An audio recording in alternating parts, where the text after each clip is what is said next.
मैंने घर पे मार्क लगा दिया है। अब घर का सारा माल सिर्फ अपना।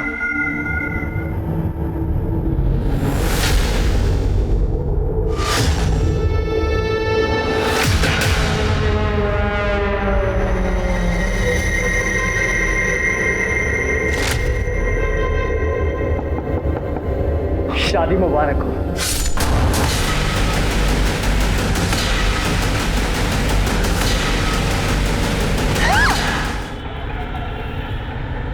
अंकल मेरी बात तो सुनिए, मैं क्या बोल रहा हूँ। मेरी बात तो सुन लीजिए। पापा मैंने इसे यहाँ बुलाया था, छोड़ो छोड़ो। अंदर लेके जा इसको। और सुन, साक्षी की शादी वहीं होगी जहाँ हम तय करेंगे। अंकल क्या बुराई है प्यार करने में, आप मुझे ये बताइए। मैं प्यार करता हूँ साक्षी से, शादी करना चाहता हूँ, बहुत खुश है। यहाँ से निकल जाओ।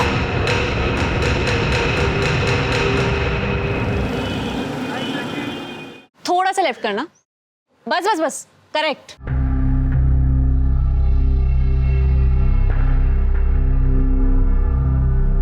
निया, ये सब क्या है? मैंने कहा था ना कैफे का लोगो मत बदलना। अरे हमारे पुराने कैफे के लोगों से सब हमें जानते थे। अरे वो पहचान थी हमारी। Bro, it's time for evolution ना। पहचान तो धोती कुर्ते की भी है, पर पहनते हो क्या तुम? जिस लोग कहते कैफे कितना कूल लग रहा है। रीब्रांडिंग से हमारे कैफे प्रमोट भी तो हो रहा है ना। कैफे सिर्फ तेरे नाम से, कैफे तेरी नहीं, समझी? इसमें मेरा हिस्सा भी तो है, सेम पेरेंट्स है हमारे। लड़कियों का कोई हिस्सा नहीं होता। शादी करो, पति के घर जाओ और वहां पे हिस्सा मांगो अपना। I will. इट्स ओके निया, रिलैक्स। चल अपने कैफे की कॉफी पिला। चल ना, कम। थैंक यू सो मच यार निया, तूने बचा लिया यार। साला 1 महीने से कोई काम ही नहीं आ रहा था ग्राफिक्स का, और पापा से पैसे मांगता ना तो वो खटिया खड़ी कर देता। ओ प्लीज यार, दोस्ती में क्या thank you. Hi guys. Hey, what's Yes, and I have a good news for you. So wish me and save your dates. तू शादी कर रहा है? Yes. और ये प्राची कौन है? कार्ड पे किसका नाम? तेरा। किसके साथ? तेरा और प्राची का। तो मेरी होने वाली वाइफ। तू डम रहेगा रे। अबे ये प्राची मिली कहाँ तुझे? यार हम एक मैट्रिमोनियल वेबसाइट पे हैं। Congratulations से काम नहीं चलेगा क्योंकि तुम सबको शादी वाले दिन पहुंचना पड़ेगा। बेटा शादी का कार्ड तूने मुझसे नहीं बनवाया ना, इसका बदला लूंगा मैं तुझसे। भाई सॉरी यार, वो एक्चुअली प्राची की फैमिली वालों ने बनवा दी। सही है ना, पैसे बच गया। अरे यार मजाक कर रहा था मैं। अब मीठा तो खिला। मेरी शादी की खुशी में तुम सब मिठाई खाओ। ऐसे लोगों की वजह से अरेंज मैरिज आज तक चलती आ रही है। जितनी जल्दी हो सके रिश्ता तय कर दो। अरे उम्र ज्यादा है तो क्या हुआ, 70 साल की उम्र में भी मर्द मर्द ही होता है, और ये तो फिर 40 के ही हैं। बात आगे बढ़ाओ। पापा आप ऐसे नहीं कर सकते।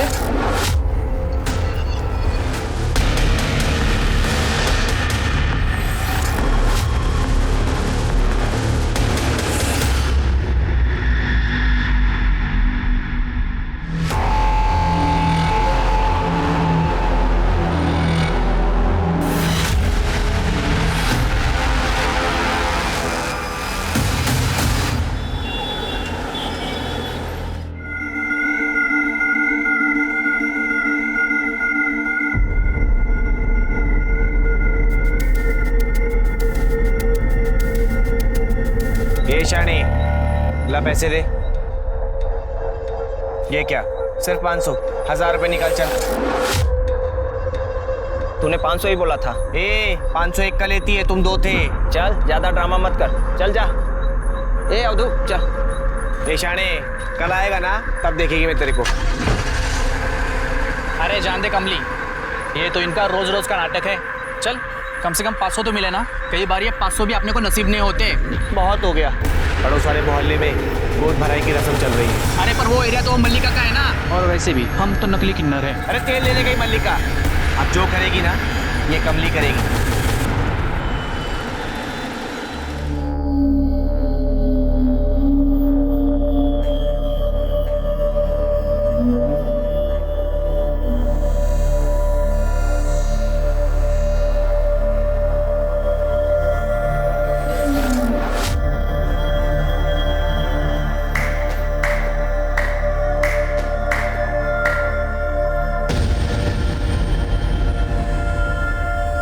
मेरी सारी बलाएं ले लूं, सदा सुहागन रहो, मुन्ना ही होगा।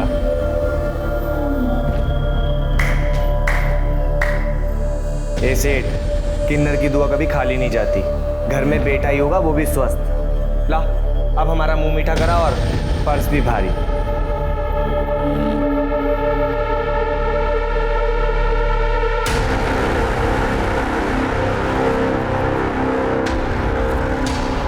देख तो सबाना, रखो और दफा हो जाओ।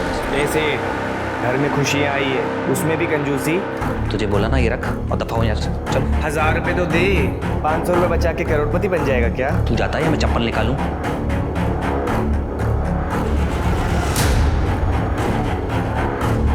ए सेठ, इसकी मिठाई खा तू। छोड़ना रे, इसको बाद में देख लेंगे।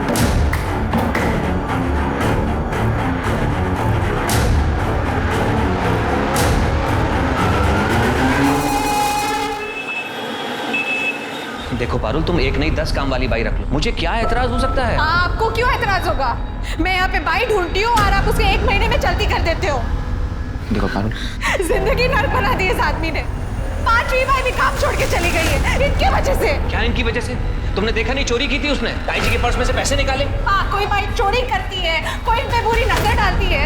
आज 500 रुपए के लिए उस किन्नर की बद्दुआ ले ली। एक तो नौकरी छोड़ के बैठे पता नहीं क्या करते रहते हैं। खुद की बीवी तो डिवोर्स करके भाग गई है और सारा दिन घर पे पड़े रहते हैं। विशाल, मैंने तय कर लिया है, मेरा बच्चा इस माहौल में बड़ा नहीं होगा। मुझे अलग होना है। या तो तुम नया घर लो या तो इस आदमी को यहाँ से निकालो, वरना मैं चली जाऊंगी। पारुल, देखे तूने तेवर इसके? भैया इस घर में वही होगा जो पारुल चाहती है। नहीं तो आप अपना इंतजाम कर लीजिए। क्या?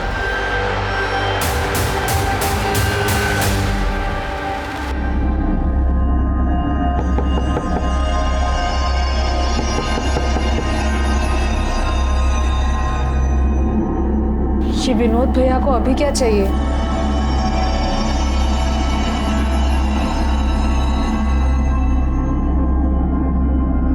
क्या भैया?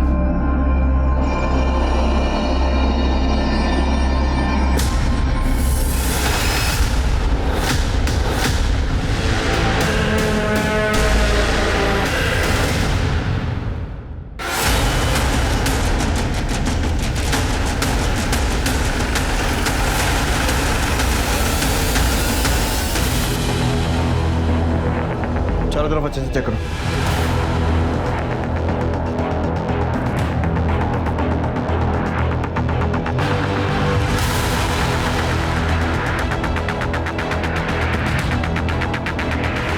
विनोद जी, आपके घर में घुसकर 2 लोगों की हत्या कर दी गई और आपको पता ही नहीं चला। कान पर जूं तक नहीं रहेंगी। मेरे डिवोर्स के बाद सिर्फ मुझे इंसोम्निया और डिप्रेशन की शिकायत है। स्लीपिंग पिल्स लेके सोता हूँ। सर, कबर्ड्स को तोड़ा गया, सामान गायब। सब ले गए, रुपए, पैसे, जेवर। अंदर कैसे है, कुछ पता चला? फोन सेंटर के निशान। मतलब पूरी तैयारी से आए। विनोद जी, किसी से दुश्मनी आपकी है, आपके भाई की, या फिर हाल फिलहाल में कोई झगड़ा, या फिर किसी पर शक हो आपको? कौन मार सकता है? कोई मार सके ऐसा तो कोई नहीं। बस कल नौकरानी से झगड़ा हुआ था, मैंने उसे घर से बाहर निकाल दिया। छोटी मोटी चोरी करती थी घर में। क्या? पैसे निकाल लिए? अच्छा, आप फोन रखो, मैं आपको कॉल करता हूँ। शीला, तूने ताई जी के पर्स में से पैसे निकाले? क्या? क्या ताई जी के पर्स में से पैसे निकाले तूने ना? ये क्या कह रहे हैं भैया आप? मैंने तो ताई जी का पर्स देखा तक नहीं। अच्छा, तेरा पर्स निकाल, अभी पता चल जाएगा, सच्चाई सामने आएगी। पर्स निकाल। अरे पर्स निकाल। आप ये क्या कर रहे हैं? अरे भैया रुकिए, ये आप क्या कर रहे हैं? तुम लोगों को दिखाई नहीं देता? चोरी की है इसने, ताई जी के पर्स में से पैसे निकाले हैं। पर्स निकाल, पर्स निकाल। क्या कर रहे हैं भैया आप? मैंने तो ताई जी का पर्स देखा भी नहीं। ऐसे आदमी के घर में मुझे काम नहीं करना है जो और की इज्जत ना कर सके। नौकरानी की डिटेल्स लो और उसको थाने बुलाओ। आसपास एरिया में चेक करो, कोई भी सीसीटीवी है क्या। चोरी हुए सारे सामान की लिस्ट बनाओ और सारे गहनों की लिस्ट ज्वेलर्स के पास भेजो। चोरी तो कर ली है, कहीं ना कहीं तो बेचने जाएंगे। सर, साहब, मैंने चोरी नहीं की। पारुल भाभी तो बहुत अच्छी थी। लेकिन उनके वो जेठ साहब वो बहुत ही शक्की इंसान है। उनका खुद का तो तलाक हो गया था साहब, तो उन्हें किसी औरत की खुशी बर्दाश्त ही नहीं होती थी। 6 महीने में 4 काम वाली बाइयों को निकाल चुके हैं साहब। पारुल भाभी के साथ उनका बहुत झगड़ा होता था और विशाल भैया पक्ष लेते थे तो उनसे भी झगड़ा होता था। उसको औरत और आदमी का फ़र्क ही समझ नहीं आता था साहब।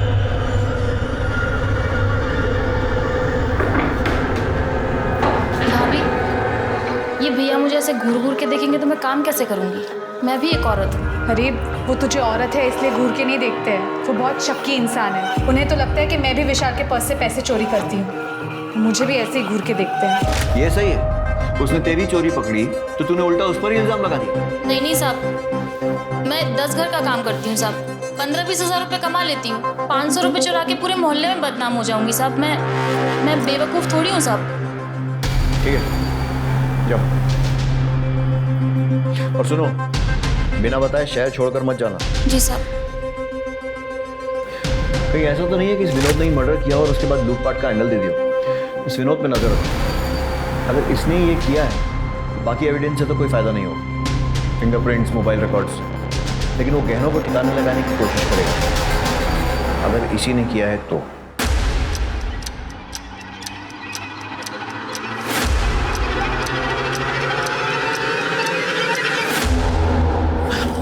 मेरी बात सुनो, देखो मैं पुलिस लेके आता हूँ, तुम बस एक बार सब कुछ बोल देना, उसके बाद ये लोग हमारा कुछ भी नहीं बिगाड़, और अगर उसके बाद इन्होंने कुछ कहा ना तो सारे के सारे पुलिस लॉकअप में होंगे, मैं बता रहा हूँ। नहीं, मैं अपने फैमिली को ऐसे जेल में नहीं डाल सकती। ये लोग ना हमें खुश रहने देते हैं ना हमें चैन से जीने देते हैं, तुम इनके बारे में सोच रही हो?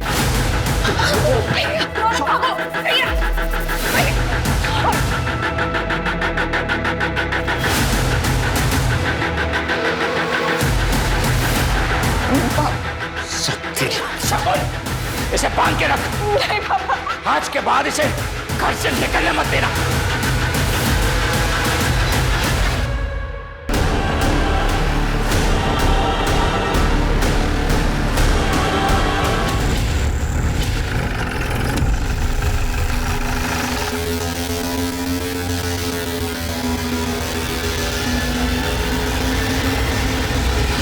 सही है, देखिए पारुल और विशाल के मर्डर वाली रात विनोद किसी को मिला था और एनवेलप दिया। पता करो ये कौन है। सर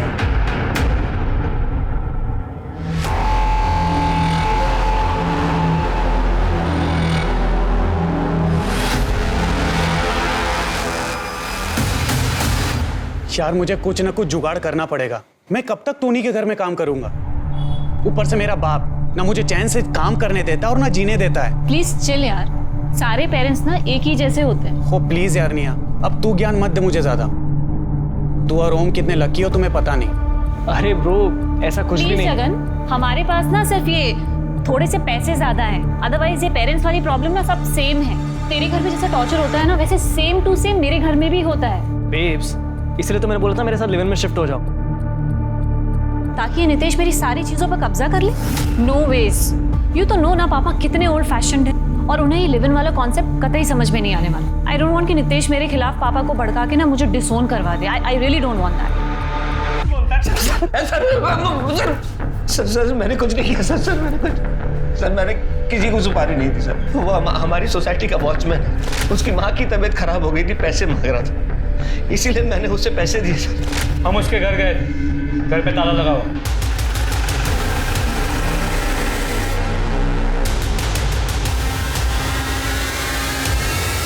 अपने घर हो गया होगा ना, मैंने पैसे इलाज के लिए दिए थे।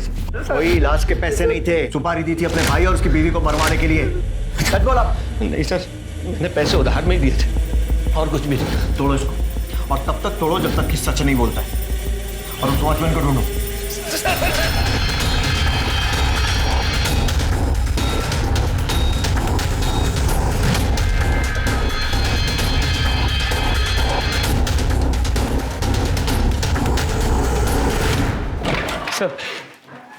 सर वो वॉचमैन के घर फोन किया था, वो वहाँ भी नहीं है। सर ये वॉचमैन बहुत ही शातिर है, उसने विनोद के अलावा और भी कई लोगों से अपनी माँ की बीमारी के नाम पे पैसे लिए, और उसकी माँ 2 साल पहले चल बसी।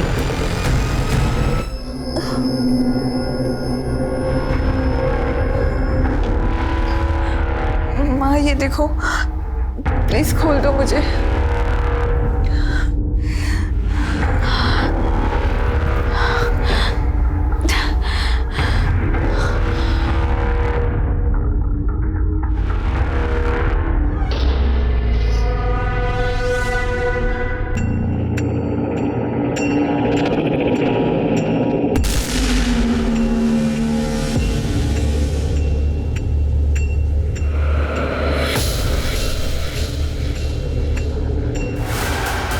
साक्षी, साक्षी, साक्षी, रुको, साक्षी।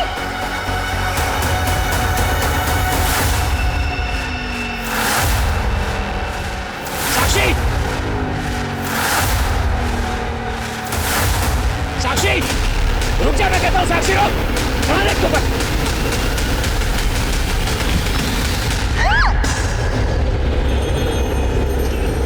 यार तुम्हारे हाथ में तो जादू है, क्या टेस्टी खाना बनाया तुमने यार। सच बताऊं तो आज अपने दोस्तों से इतने टाइम बाद मिलकर बहुत अच्छा लगा। हाँ। और ये चीजें याद है। वो निया स्वीट है बट वो थोड़ा नकचड़ा है।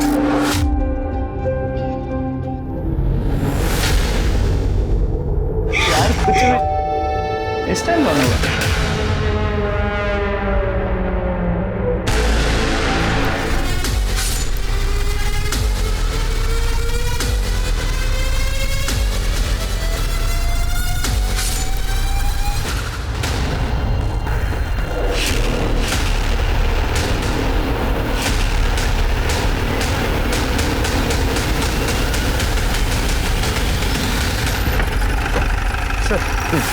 ये सफाई वाला सुबह कचरा लेने आया था, दरवाजा खुला था, उसने खून देख के हमें कॉल किया। सही देखिए।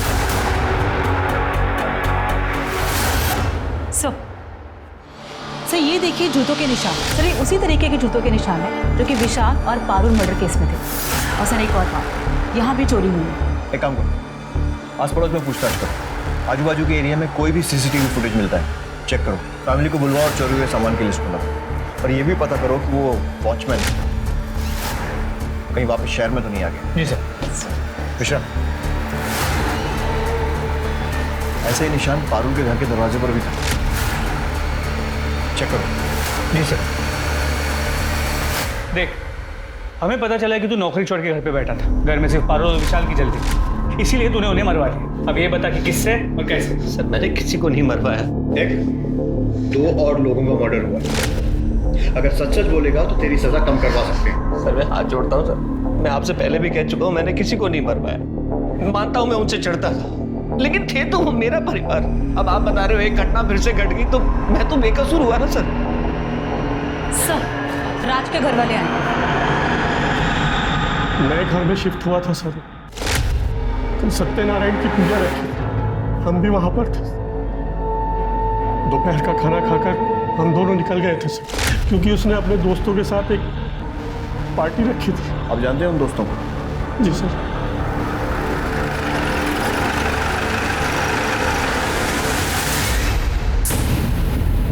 मैं, राज और टोनी एक ही कॉलेज में थे। कॉलेज के बाद राज बिजी हो गया था, लेकिन हमारे कांटेक्ट में था। सर उसने और प्राची ने अपना 1 महीने में घर भी ले लिया था, और इनफैक्ट सर वो लोग खुश भी थे। इस बात से हम लोग प्राउड फील करते सर। सर हम तो उन्हें विश करने गए थे।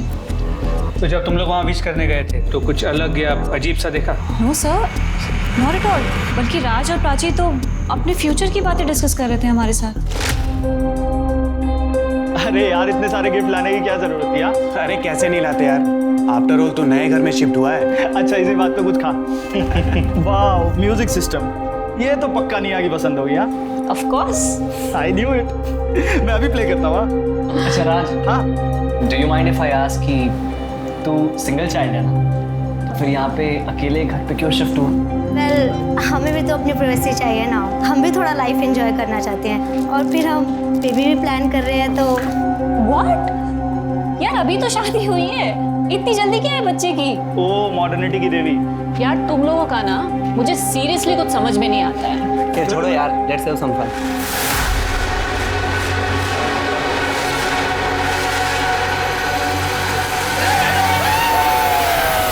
सर राज अपनी फैमिली का इकलौता बेटा था, लेकिन प्राची उसके साथ अलग रहने लगी थी। कहीं ऐसा तो नहीं कि उसकी फैमिली ने?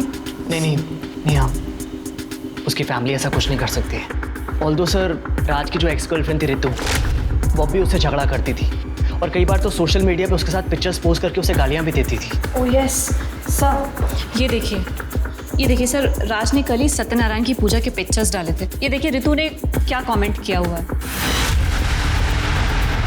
रितु की डिटेल्स लो, पुलिस स्टेशन बोलो। सर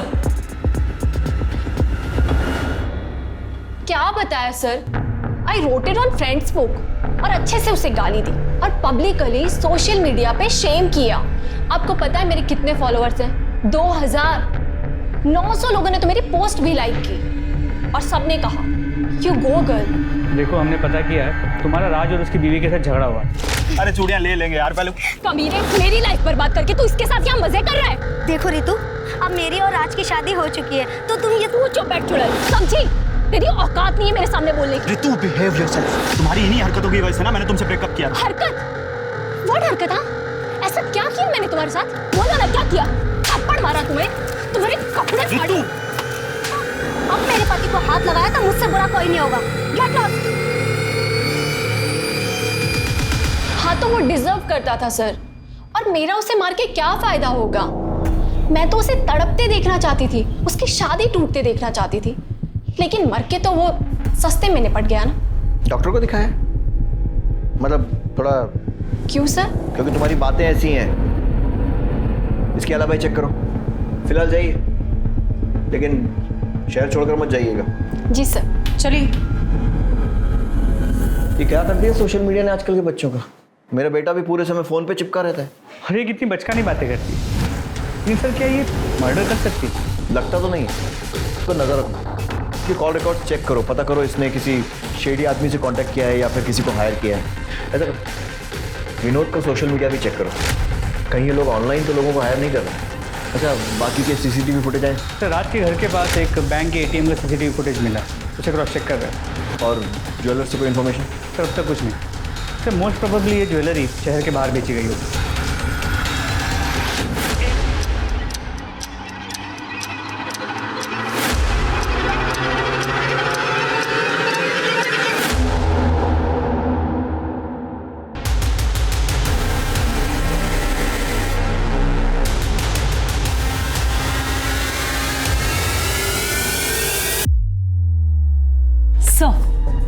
सर ये देखिए, पहली रॉबरी में कोई भी बाइक पर नहीं आया, पर दूसरी रॉबरी के वक्त राज और प्राची के घर 2 लोग बाइक पर गए थे। वो राज के घर की तरफ गए और 20-25 मिनट के बाद वहां से निकल गए। मतलब ये हो सकता है कि शायद पहली रॉबरी के बाद जो पैसा आया उससे बाइक खरीद ली हो। सर हो सकता है, क्योंकि बाइक पुरानी है और नंबर प्लेट भी नहीं। और ये देखिए, राज के घर किन्नरों ने मार्क छोड़ा जो कि पारू के घर पर मिला था, और वो लोग दोनों के घरों में गए गोद भराई वाले दिन और पूजा के टाइम। मतलब ये हो सकता है कि ये लोग शादी पूजा वाले घरों में सुबह मांगने के बहाने घुसते होंगे, तो उसके बाद वहाँ पर छानबीन करते होंगे और फिर शाम को या रात को ये या फिर इनके साथी लूटपाट करते होंगे। हाँ सर, क्योंकि ऐसे वक्त पर लोगों के घरों में गहने पड़े होते हैं और जो कि बैंक में भी होते हैं वो भी निकाल लेते हैं। पता करो ये किन्नर कौन है और लेकर आओ थाने। सब वैसे हमारी साक्षी बहुत सुंदर है, वो उसका एक्सीडेंट हो गया है ना, इसलिए थोड़ा मुरझाई सी लग रही है। कोई बात नहीं भाई साहब, साक्षी की सुंदरता कम नहीं हुई है ना निखिल? हमारी तरफ से ये रिश्ता पक्का समझिए। साली चुड़ैल, नकली किन्नर काई की? मैं तेरे को बोली ना मेरे एरिया में आने का नहीं करके। मल्लिका, ये एरिया तेरा बाप का है क्या? तेरा बाप निकालते ही करे तो। पीछे हो जाओ, पीछे हो जाओ, पीछे हो जाओ। साहब इसको अरेस्ट करो, बहुत बड़ी क्रिमिनल है। तुम्हें बड़ा पता है? और नहीं तो क्या साहब, मेरे एरिया में डाका डालेगी तो मुझे पता चलेगा ही ना। ज्यादा शातिर मत बनो। क्या यहाँ से? बैंकलैंड में तुझे क्या हो यहाँ से? कमली तुमसे बात करनी। बोलो ना साहब। तुम लोग क्या कर रहे हो? जाओ। ये दोनों मेरे साथ। साहब हम हमारी कमली को छोड़ के कहीं नहीं जाएंगे। ये देखो, ये 4 लोगों का खून हुआ है और इनके घर चोरी भी हुई। और ये देखो, इनके घर के बाहर ही तुम्हारा निशान है। इन दोनों घरों में तुम गई थी ना? साहब हम तो किन्नर लोग हैं, जिसके घर में भी त्योहार होता है ना हर जगह जाती है। और क्या है ना कि उस लड़की का गोद भराई था, इसीलिए हम लोग मार्क लगाए। साहब बाद में बहुत लफड़ा होता है, इसीलिए हम जिधर भी जाते हैं अपना मार्क लगा देते हैं। और वैसे भी साहब हम लोग तो दोपहर में गए थे। उन दोनों रात को तुम कहाँ थे? वो उधर हाईवे के बाजू में साहब, उधर कभी भी जाके देखना, रात को हम उधर ही रहती है, पूछ लो जरा। हाँ हाँ हम हाईवे के पास ही थे। 1 मिनट, इसका क्या मतलब है कि शादी में जो पैसे लगेंगे वो तेरा हिस्सा है एंड ऑल? यही होता है और यही हमारी रीत है। बट ये लीगली सही नहीं है पापा। मुझे आपके कुछ लाख रुपए नहीं चाहिए, मुझे बिजनेस में पार्टिसिपेट करना है। पापा बिजनेस संभालने के लिए मैं हूं ना। पर मैं भाई से बेटर हूँ पापा, आपको पता है। निया, पापा प्लीज प्लीज पापा। ओके, तो एक डील करते हैं ना। अच्छा, हाउ अबाउट 1 महीना भाई बिजनेस संभाले और 1 महीना मैं संभालूं, फिर देखते हैं कि कौन बेटर है। प्लीज पापा, अपनी बेटी को एक मौका तो दे सकते हैं ना। अच्छा ठीक, पर पापा कैसी बातें कर रही है ये? पापा धंधे में थोड़ी ना ये सब चलता है, बस 1 महीने की तो बात है। सर, पोस्टमार्टम और फोरेंसिक रिपोर्ट पारुल और विशाल के केस जैसी। धारदार चाकू से वार किया गया, फिर में ना कोई डीएनए मिला है ना किसी भी तरह के प्रिंट्स। हैं कौन ये लोग?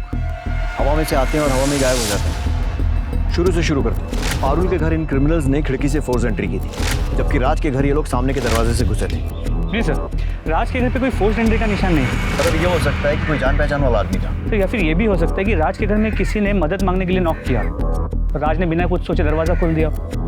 पॉसिबल है, और वैसे भी अगर तैयारी से आओ तो 2 लोगों को मारकर लूटने में ज्यादा मुश्किल नहीं होती। राज के घर के आसपास हमें 2 सस्पेक्ट बाइक पर दिखे, लेकिन पारुल के घर के आसपास हमें कोई सस्पेक्ट नहीं दिखे, ना आते हुए ना जाते हुए। सर हो सकता है वो बाइक पर आए ना हो, इसलिए हमें मिस कर दिया हो, वो पैदल आए हों। Good point. ऐसा करो, मर्डर के 1 दिन पहले और 1 दिन बाद का सारा सीसीटीवी फुटेज फिर से चेक करो। सर, चोरी के सामान बेचने की कोई इन्फॉर्मेशन? नहीं सर, अपने एरिया में कुछ नहीं मिला। मैंने फोटोज को बाकी के पुलिस स्टेशन में सर्कुलेट कर दिया, शायद किसी और शहर में बेचा गया हो। ठीक है। ये निया बहुत तेज बन रही है, इसका फेल होना बहुत ज़रूरी है। अगर मेरे होते हुए भी पापा ने बिजनेस निया के हाथ में दे दिया तो फिर मेरी क्या इज्जत रह जाएगी?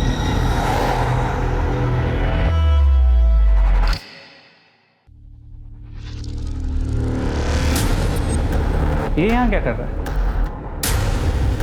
जानते हो इसे? जी सर, उस दिन कैफे में देखा था, राज का दोस्त है। सर कमली के अलावा यही एक कॉमन लिंक है। मर्डर वाली रात कुछ घंटे पहले ये वहाँ देखा गया था। और निकला कब? सर मर्डर की अगली सुबह टोनी के साथ। मतलब मर्डर की 1 रात पहले आया और मर्डर की अगली सुबह निकल गया। इसका एड्रेस निकालो और सारी डिटेल्स पता करो। सर सारा टाइम कंप्यूटर पे लगा रहता है। उस दिन मैं नाराज हो गया, थोड़ा सा कुछ कह सुन दिया तो नाराज होकर अपने दोस्त के घर चला गया। कौन से दोस्त के? टोनी है उसका दोस्त। तो बोला कि प्रोजेक्ट पूरा करके आऊँगा, 2 दिन बाद वहीं से आया।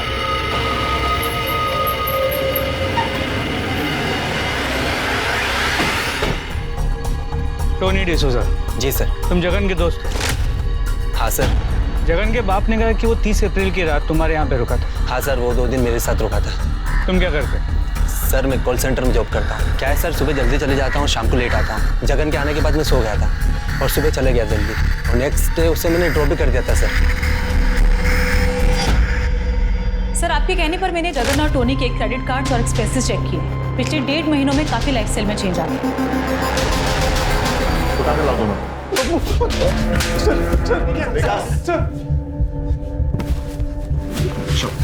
शुरू जाओ। मैंने कुछ नहीं किया है सर। और सर, राज और प्राची की हाउस वार्मिंग पार्टी के बाद हम लोग ओम के फ्लैट पे चले गए थे सर, पार्टी कंटिन्यू करने की। सर मैंने चेक किया है, इन लोगों की मोबाइल लोकेशन ओम के घर की है। नमस्ते आंटी, साक्षी को मैं तैयार कर देती हूँ। ठीक है, पर जल्दी करना। ठीक।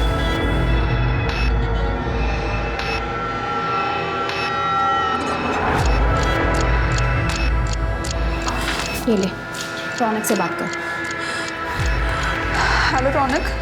देखो साक्षी, मुझे सब पता है वहाँ क्या चल रहा है। मैंने सब अरेंज कर लिया। तुम बस आज कुछ भी करके रेलवे स्टेशन पहुँच जाओ, बाकी सब मैं देख लूँगा। 11:30 बजे तक वहाँ पहुँच जाना। सब ठीक है राजू?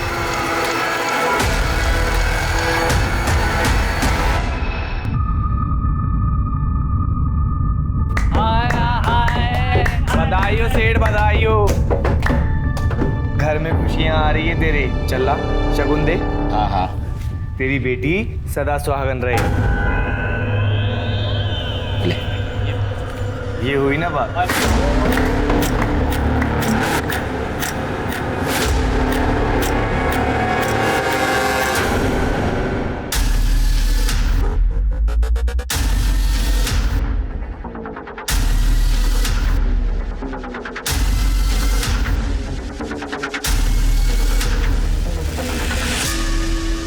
सारी तैयारियां हो गई ना? हाँ। मैं कुछ और सुनने वाला। ए, कौन है वहाँ? पकड़ इसको, पकड़।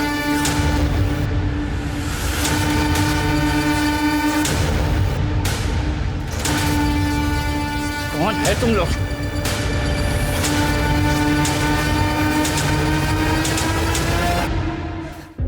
बहुत नाक में दम किया तुम लोगों ने। इतनी मोटी जरूरत हो रही है? मैडम हम दोनों सच कह रही है, हमने कुछ नहीं किया।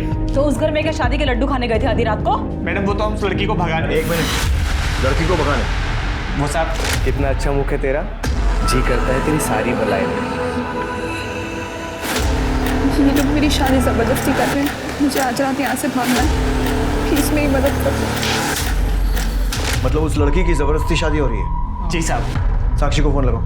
सर नहीं सर, मेरी शादी मेरी मर्जी से ही हो रही है। वो कमली आपसे झूठ बोल रही है। ठीक है।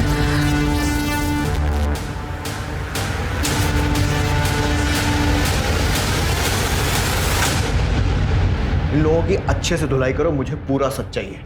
साहब सच कह रहे। मिश्रा, कमली ने कन्फेस किया? नहीं सर, हमने सभी पैतरे इस्तेमाल किए, लेकिन फिर भी वो बोल रही है कि उसने कोई भी जुर्म नहीं किया। तो सर हमने सोचा कि बाकी के एविडेंस चेक करके शायद कोई लिंक मिल जाए, पर सर लिंक मिल भी गया। क्या तो सर जितने भी कपल्स की मौत हुई थी हम उनका बैकग्राउंड चेक कर रहे थे, तो क्रॉस रेफरेंस सबकी अरेंज मैरिज है। हमने उनके ईमेल्स और सोशल मीडिया भी चेक किया। उनकी शादी एक ही मैट्रिमोनियल साइट के जरिए हुई है। मतलब ये कड़ी इन लोगों को जोड़ती है? जी सर, और ये सभी शादियाँ पिछले 1 महीने से 1.5 साल के बीच में हुई। मुझे इस मैट्रिमोनियल साइट से रिलेटेड सभी लोगों की लिस्ट चाहिए, उनकी सारी डिटेल्स चाहिए, और जिन जिन कपल्स की शादी इनके थ्रू हुई है उनकी भी लिस्ट उन्हें वार्न करना होगा। जी सर। Good job.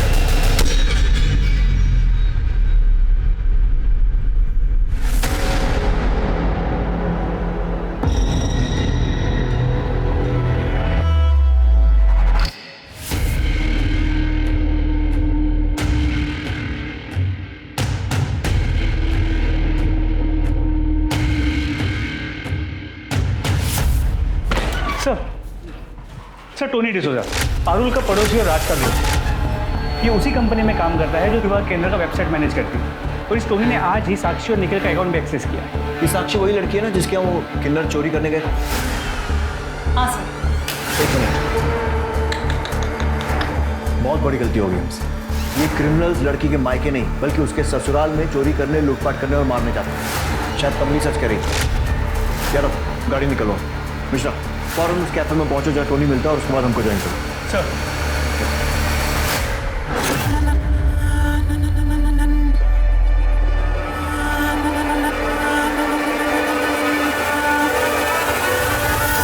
और इसीलिए मुझे ये शादी करनी पड़ी।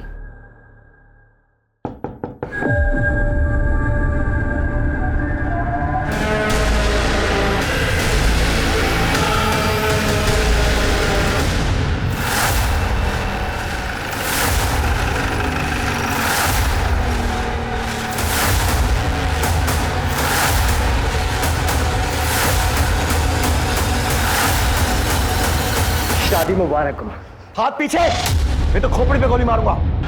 पीछे चाकू फेंको, पकड़ो दोनों।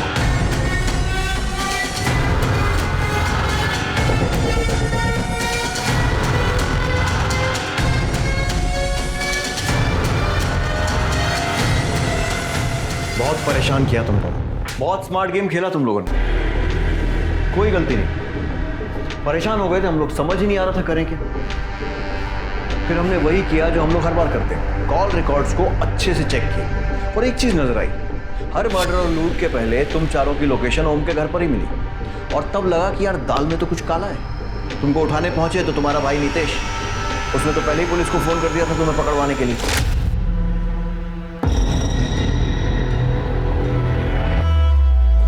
मिल गया निया को फंसाने का तरीका। निया और टोनी का है? सर टोनी का तो पता नहीं, लेकिन मुझे पता है निया कहाँ पर है। मैंने अभी उसका मैसेज देखा sir, red bill party sir, ये पक्का वाली पार्टी है 100%। Please arrest as soon as possible. तुम्हें बहुत जल्दी अपनी बहन को अरेस्ट करवाने की? सर आप निया को अरेस्ट करेंगे तभी तो पापा ये कैफे मुझे देंगे, and everything is fair when it comes to business. Sir मेरा भाई ना एकदम यूजलेस है। वो ना ही एक अच्छा बिजनेसमैन है और ना ही एक अच्छा भाई, और ना ही खूनी लुटेरा। पहला विक्टिम कैसे चूज किया? सर वो टोनी अक्सर अपने पड़ोसियों की बातें करता था, पारुल और विशाल। और उस रात को तो जगन ने भी उन दोनों को झगड़ा करते हुए सुना। और फ्रस्ट्रेट होकर मैं वीडियो कॉल किया था। यार ऐसे लोगों को जिंदा रहने का कोई हक नहीं। अपनी अरेंज मैरिज की फ्रस्ट्रेशन दूसरों पे निकालते हैं और अब बच्चा आएगा फिर उसकी भी लाइफ झंड कर देंगे। उसके बाद हम लोग कैब पकड़ के टोनी के घर चले गए ताकि हम लोग रजिस्टर ना हो सके। उसके बाद हम लोगों ने स्क्रू ड्राइवर से खिड़की खोली और अंदर जाके उनको मार दिया। क्या भैया?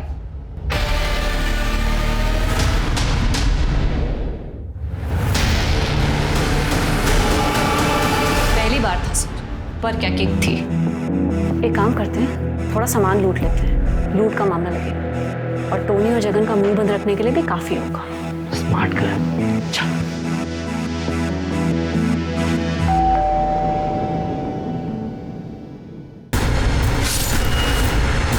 उसके बाद हमने पैसे टोनी और जगन को देना शुरू कर दिया और वो भी हमारी मदद करने लगे। टोनी हमें इन्फॉर्मेशन देता था अपनी वेबसाइट से। उसके बाद हम रेकी पे जाते थे ये पता करने के लिए कि कौन अकेले रहता है और किसके पास कितनी सिक्योरिटी। अगर हमें ऐसा लगता था कि हम दोनों उस चीज़ को हैंडल नहीं कर पाएंगे तो टोनी और जगन को अपने साथ लेते थे। मर्डर करने के बाद हम वो कपड़े और ग्लव्स जगन को देते थे और वो उसे डिस्पोज करता था। उसके पापा म्यूनिसिपल डिपार्टमेंट में काम करते हैं। हमें मज़ा आने लगा और टोनी और जगन की पैसे की प्रॉब्लम सॉल्व होने लगी थी। So basically a win win situation for us. और जिन बेचारों को मारा उनकी फैमिली के लॉस का क्या, उसके बारे में सोचा कभी? अरे ये बताओ उन बेचारों को क्यों मारा? तुम्हें तो पैसों की कमी भी नहीं थी ना? सर ये मेरा प्लान था, मुझे शादी नहीं करनी थी लेकिन ज़बरदस्ती मेरे पेरेंट्स ने मेरी अरेंज मैरिज करवा दी थी और शादी के अगले दिन ही लड़की अपने आशिक के साथ भाग गई थी। उसके बाद से मुझे नफरत हो गई थी अरेंज मैरिज से, खास करके उन लोगों से जो रिलेशनशिप में होने के बाद अपने पेरेंट्स के प्रेशर में आके अरेंज मैरिज करते। फट्टू होते ऐसे लोग साले। और मुझे प्रॉब्लम थी बच्चों के क्रेज से। अरे पॉपुलेशन इतनी बढ़ रही है सर, मतलब अगर प्यार नहीं है तो शादी करके बच्चे पैदा करने का क्या फायदा? और ये पेरेंट्स, इनके साथ जो जबरदस्ती हुई ये अपने बच्चों के साथ भी वही करते हैं। For what? किस लिए? ऐसे बढ़ाएंगे अपने वंश का नाम? बहुत क्रांतिकारी विचार हैं तुम लोगों के और मेरे हिसाब से आपके आगे आने वाले कुछ साल जेल में बीतने वाले।